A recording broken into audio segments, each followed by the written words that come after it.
베드로전서 1장 15절 16절 말씀을 중심으로 해서 너희도 거룩한 자가 되라 라는 제목으로 같이 은혜를 나누고자 합니다. 자, 여러분 명절 잘 보내셨지요? 네. 오늘 저는 여러분과 함께 우리 신앙의 뿌리가 되는 질문을 나누고자 합니다. 여러분은 세상 속에서 나는 그리스도인입니다 라고 고백할 때 어떤 마음이 먼저 드시는지요? 혹시 그 당당해야 할 고백 앞에 왠지 모를 위축감이나 미안함이 앞서지는 않으시는지요? 과거 우리 신앙의 선배들에게 그리스도인이라고 하는 이 이름은 세상이 감당하지 못할 고귀한 자부심이었습니다. 세상 사람들은 믿는 자들을 보면서 칭찬을 했고 또 저들은 우리와 뭔가 결정적으로 다르다라고 말을 합니다. 그 다름 앞에 세상은 경외심을 가졌던 것입니다. 때로는 두려워하기까지 했었습니다. 그런데 지금은 어떻습니까? 세상을 밝혀야 할 빛은 세속의 그름에 덮여 있습니다. 짠맛을 내야 할 소금은 세상의 욕망이라는 물속에 녹아버려 흔적도 찾기 어렵습니다. 지금 교회 밖 사람들은 오늘의 우리들에게 아픈 질문을 던집니다. 당신들이 믿는 하나님이 정말 살아계신다면 왜 당신들의 삶은 우리와 똑같이 탐욕스럽고 똑같이 불안해하며 똑같이 이기적입니까? 여러분, 이것은 우리의 단순한 도덕적 타락을 지적하는 것이 아닙니다. 이것은 우리 영혼의 정체성의 위기를 그대로 보여주는 것입니다. 이것은 하나님이 설계하신 인생의 궤도, 즉 성결이라고 하는 궤도에서 이탈해버린 영적 참사인 것입니다.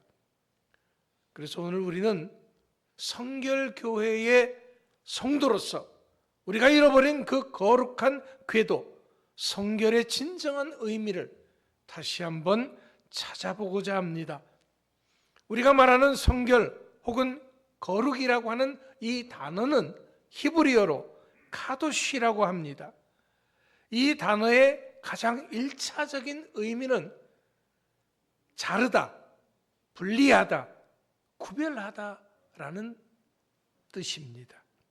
하지만 성경이 말하는 성결은 단순히 마음이 깨끗해지는 수양의 단계를 의미하지는 않습니다. 왜냐하면 그것은 소유의 구별을 뜻하기 때문입니다. 자, 여러분 생각해 보세요. 똑같은 그릇이라도 시장 바닥에서 막 쓰는 그릇이 있는가 하면은 왕의 식탁에 오르기 위해서 따로 떼어놓은 그릇이 있을 수 있습니다. 자, 그런데 이렇게 그 그릇이 왕을 위해서 구별되는 순간 그 그릇은 누구도 함부로 건드리지 못하는 성물이 되는 것입니다. 바로 이것이 성결입니다. 하나님께서 내가 거룩하니 너희도 거룩하라고 하신 이 말씀은 너희는 이제 내 소유니 세상의 가치관과 섞이지 말고 나를 위해 구별되어라 라고 하는 하나님의 간절한 선포인 것입니다. 하지만 오늘 우리의 모습은 어떻습니까? 세상과 구별되기는커녕 세상보다 더 세상적인 가치를 쫓고 있지는 않습니까?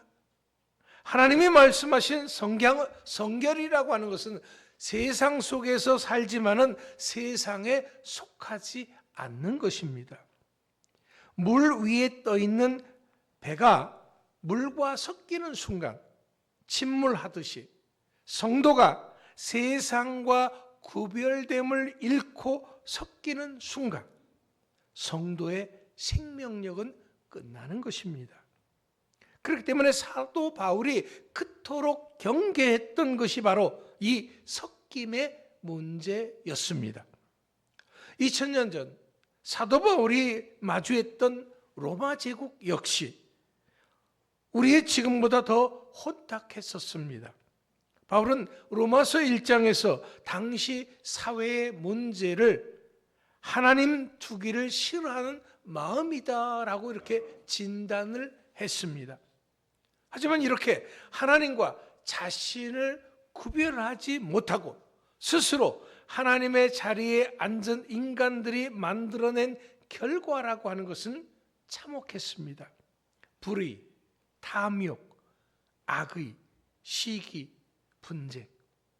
놀랍게도 바울이 나열한 이러한 죄악들은 오늘날 뉴스의 헤드라인과 소름 끼칠 정도로 일치합니다. 이런 상황에서 바울이 진정으로 고뇌했던 것은 세상의 타락만이 아니었습니다. 하나님의 은혜, 예수님의 은혜를 안다고 하는 사람들조차도 세속의 물결에 섞여서 그 구별됨을 잃어버린 모습 때문이었습니다. 그래서 바울은 디모데전서 4장 2절에서 이런 자들을 일컬어서 양심이 화인 맞아서 외식함으로 거짓말하는 자들이다 라고 경고했습니다. 여기서 말하는 화인이라고 하는 것은 달궈진 도장인 것입니다. 낙인을 찍어서 감각을 마비시키는 거죠.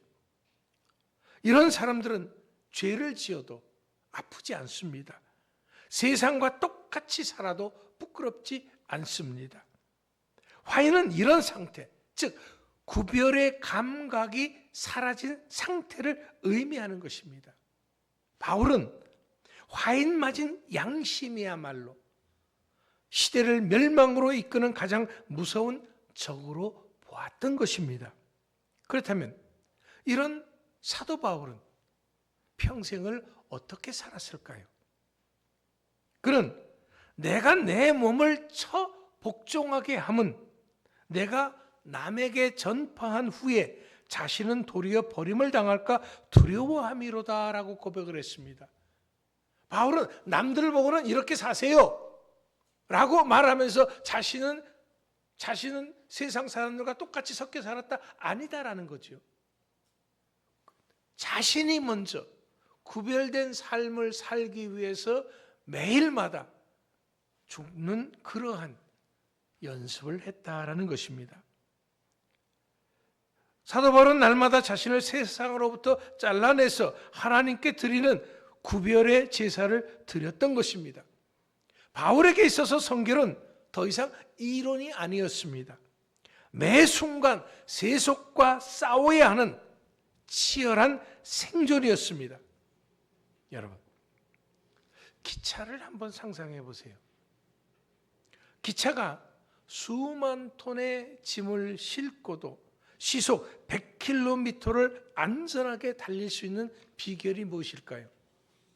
기차가 바로 궤도, 레일 위에 있기 때문입니다. 만일 기차가 나는 이 좁은 철길이 싫어, 내 마음대로 저 넓은 들판을 마음껏 달리고 싶어, 그런 생각을 가지고 궤도를 이탈하면 어떻게 되겠습니까? 그것은 더 이상 자유가 아닙니다. 참사가 되는 것이고 죽음입니다. 기차는 반드시 궤도 위에 구별되어 있을 때만 기차로서의 존재 가치가 증명이 되는 것입니다. 우리 인간도 마찬가지입니다. 하나님은 우리를 창조하실 때 하나님의 형상을 따라 만드셨다라고 말씀했습니다. 그리고 그 형상의 본질이 바로 거룩함입니다. 즉 인간은 하나님께 구별된 존재다라는 것이죠. 그렇기 때문에 인간은 반드시 구별된 존재로 살아야 하는 것입니다. 그럴 때 인간은 인간으로서 가장 행복할 수 있는 것입니다. 가장 자유로울 수가 있고 가장 인간다울 수가 있습니다. 이렇게 살 수 있는 유일한 길은 세상의 가치관에서 우리 자신을 구별해서 하나님의 궤도에 서는 것입니다. 그런데 죄라고 하는 것은 우리를 그 아름다운 궤도에서 밀어내는 것입니다. 로마서 3장 말씀처럼 지금 우리 입술에는 이 죄로 말미암아 독사의 독이 가득하게 되어졌습니다. 우리가 이렇게 추해진 이유는 우리에게 세상적인 능력이 없어서가 결코 아닙니다. 우리가 바로 인생의 궤도인 성결, 즉 구별됨에서 벗어나서 세상과 질척하게 섞여버렸기 때문입니다. 오늘 본문 베드로 1장 15절 말씀을 다시 보십시오. 오직 너희를 부르신 거룩한 이처럼 너희도 모든 행실에 거룩한 자가 되라. 본문에서 말씀하시는 성결의 구별됨은 교회 안에서만 존재하는 일어나는 이벤트가 아닙니다. 하나님은 우리가 비즈니스 현장에서 계약서를 쓸 때, 가정에서 자녀와 대화할 때, 우리의 삶에 여러 사람과 어울려서 뭔가를 할 때, 아무도 보지 않는 곳에서 스마트폰을 켤 때, 그 모든 행실 속에서 세상과 다른 기준을 갖기를 원하시는 것입니다. 세상 사람들처럼 똑같이 그렇게 이기적이고 똑같이 남을 비난하고 비판하고 깍쟁이로 삶은 그런 삶이 아니어야 한다라는 거죠. 그러면 어떤 사람들은 이렇게 말할 수도 있습니다. 목사님, 이 험한 세상에서 그렇게 구별돼서 산다고 한다 그러면은 손해봅니다. 적당히 섞여야지 먹고 살 수 있는 거 아닌가요? 하지만 이것은 엄청난 오해입니다. 하나님께서 우리에게 성결하라라고 그 성결을 요구하실 때 성결은 우리를 불편하게 만들고자 하는 그러한 굴레가 아니기 때문입니다. 오히려 이것은 우리의 영혼을 영원한 생명으로 인도하고자 하시는 안전장치입니다.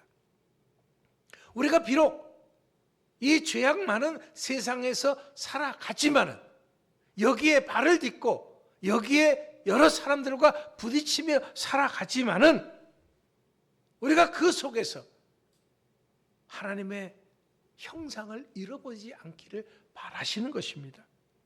우리들의 육신의 생명은 기껏해야 100년이죠.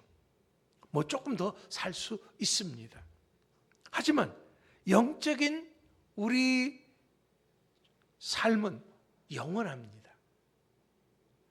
우리가 육신을 입고 사는 것만 우리의 삶이 아니죠. 우리 육신은 성경에서 장막이다라고 했습니다. 그저 장막, 텐트에 불과하다라는 거죠. 이것을 벗고 우리는 영원히 사는 영원한 존재인 것입니다. 우리에게 거룩한 구별됨은 영원한 천국의 약속이 되는 것입니다. 그렇기 때문에 하나님께서 우리에게 구별되라라고 말씀하시는 것은 우리를 힘들게 하려는 것이 결코 아닙니다. 이 죄악 많은 세상에서 살아가면서 예수 믿는다고 하는 것이 그렇게 힘들고 어렵고 고통스럽게 살라고 우리에게 구별되라 말씀하시는 것은 결코 아닙니다. 우리를 가장 존귀한 왕의 자녀로 회복시키고자 하시는 사랑의 초대인 것입니다. 그렇다면 우리가 이 구별됨을 어떻게 회복할 수 있을까요? 우리 자신을 정직하게 돌아봅시다. 우리는 지금 구별되게 살고 싶지 않아서 이렇게 사는 것이 아니죠. 우리가 조금 더 하나님의 말씀에 합당하게 살려고 애를 쓰는데 노력을 하는데도 안 되기 때문입니다. 이처럼 우리가 구별되게 성결한 삶을 산다고 하는 것은 우리 힘만으로는 안 되는 것입니다. 왜냐하면 우리는 이 세상에 너무 많이 오염이 되어 있기 때문에 그렇습니다. 우리가 아침에는 결단하고 저녁에 무너지는 것이 오늘 우리의 실상입니다. 주일날 예배 드릴 때는 내가 기도해야지, 내가 말씀대로 살아야지, 내가 좀 더 베풀어야지, 내가 좀 더 하나님의 뜻대로 하나님을 기쁘시게 하는 삶을 살아야지 결심을 합니다. 그러나 이내 곧 무너지고 맙니다. 그래서 우리에게 성령님의 강력한 도우심이 절대적으로 필요한 것입니다. 혹시 여러분 불의 옥잠이라고 하는 식물 아세요? 네, 물에 떠 있는 거지요. 이 식물은 참으로 신비하거든요. 더러운 폐수 속에 던져 놓아도 죽지 않습니다. 오히려 그 물을 빨아들여서 정화시킵니다. 자신은 그것을 양분으로 삼아서 오히려 더 푸르게 자라나지요. 어떻게 그럴 수 있습니까? 그것은 불의 옥잠 안에는 물을 걸러내는 신비한 생명의 원리가 있기 때문입니다. 그런데 이런 원리는 예수 그리스도의 보혈이 우리 영혼 속에 흐를 때에도 일어나는 것입니다. 그렇다면 이제 우리가 십자가 앞에 나아가 우리의 추함을 고백해야 합니다. 주님의 보혈을 의지합시다. 그럴 때 성령님께서는 우리 안에서 정화와 구별의 작용을 시작하실 것입니다. 이렇듯 성결은 내 의지의 산물이 아닙니다. 내 안에 계신 예수 그리스도의 통치의 결과인 것입니다. 내 마음 중심이 하나님께 구별되면은 삶의 열매는 자연스럽게 맺히게 되는 것입니다. 쓴 뿌리가 가득한 샘에서는 결코 단물이 나올 수 없습니다.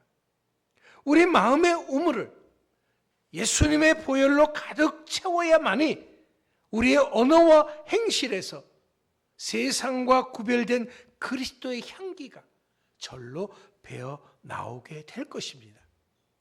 내가 이렇게 해야지 해서 하는 것이 아니라 정말 예수 그리스도께서 내 안에 계시면, 성령님이 나의 주인이 되시면 그 성령님이 나를 움직여서 내 마음속에서부터 자연스럽게 배어 나오게 한다라는 거죠.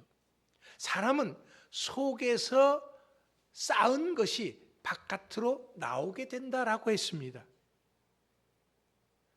내 마음속에 무엇이 들어있습니까? 내 생각 속에 무엇이 들어있습니까? 그 들은 것이 자연스럽게 바깥으로 나오는 것이다라는 거예요. 여러분의 입에서, 여러분의 눈에서 무엇이 나옵니까? 정말 사람을 살리는 그런 생명수가 흘러나오기 위해서는 예수 그리스도께서 내 안에 계시면 자연스럽게 그렇게 되어진다라는 거지요. 여러분, 2026년 우리 교회의 표현은 내 지경을 넓혀라 이죠. 지경을 넓힌다는 것은 단순히 소유를 늘리는 것이 아니다라고 말씀을 드렸었습니다. 그것은 하나님의 통치가 미치는 구별된 영역의 확장인 것입니다. 우리가 세상과 구별될 때 우리의 지경은 비로소 넓혀지게 되는 것입니다. 우리의 가정에서 구별된 남편과 아내가 될 때 그 가정이 하나님 나라의 영토가 되는 것입니다. 우리의 일터에서 구별된 정직을 지킬 때 그곳이 하나님의 영광이 나타나는 성소가 되는 것입니다. 우리가 거룩한 손을 들어서 기도할 때 절망의 땅이 소망의 땅으로 구별되고 주님의 지경이 넓혀지게 될 것입니다. 이렇게 성결한 사람의 특징은 어떠한 상황 속에서도 담대하다라는 거지요. 세상과 섞이지 않으니 오히려 세상이 감당하지 못합니다. 풍랑이 몰아쳐도 주님 내 배에 계심을 믿기 때문에 결코 두려워하지 않습니다. 세상은 우리를 보고 유별나다, 미련하다 이렇게 비웃을런지 모릅니다.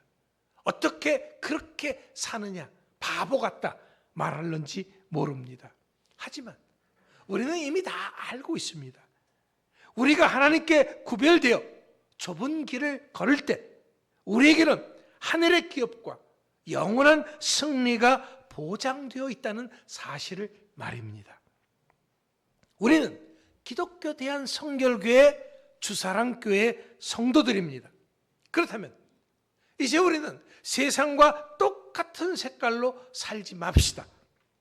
카멜레온처럼 환경에 따라서 신앙의 색깔을 바꾸는 비겁함을 과감하게 던져버립시다. 주님 앞에 서는 그날 점도 없고 흠도 없는 거룩한 신부의 모습으로 발견될 수 있게 되기를 축원합니다. 이제 이 시간 우리는 함께 고백합시다. 어떻게 해요? 주님, 제가 여기 있습니다. 저를 세상으로부터 거룩하게 구별하여 주시옵소서. 저의 화인 맞은 양심을 깨워주시고 주의 보혈로 정결하게 씻어 주시옵소서. 저를 통하여서 주님의 거룩한 지경이 땅끝까지 넓어지게 하여 주시옵소서. 오늘 우리의 이 거룩한 결단이 기쁨과 승리의 면류관이 될 수 있기를 주 예수 그리스도의 이름으로 축원합니다. 기도하겠습니다. 하나님